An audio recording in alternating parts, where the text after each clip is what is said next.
મારું નામ રાઠોડભાઈ જયેશભાઈ છે. મેં શેખ મોબાઈલમાં એમએમપી કરાવી હતી અને 180નું રિચાર્જ મળ્યું. પછી 3-4 દિવસ પછી પાછું 350નું મળ્યું. અને એ સિવાય મારું નામ ડ્રોમાં ગયું. એ ડ્રોમાં મને આ 450 રૂપિયાનું આ બ્લૂટૂથ સ્પીકર મળ્યું, ફ્રીમાં મળ્યું.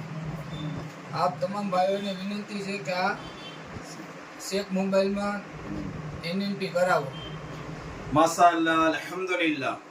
राठौड़ जयेश भाई को वीकली जो ड्रो होता है इसके अंदर विजेता हुए तो इन्हों को शेख मोबाइल तरफ से 450 रुपये का ब्लूटूथ स्पीकर फ्री में देने में आता है.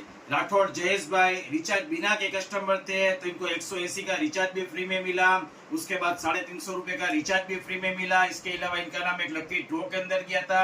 ड्रॉ के अंदर वो विजयी हुए तो उनको 450 रुपये का ब्लूटूथ स्पीकर शेख मोबाइल के तरफ से फ्री में देने में आते हैं. तो आप तमाम भाइयों से खास गुजारिश है कि आप अपना एमएनपी शेख मोबाइल में आकर कराइए.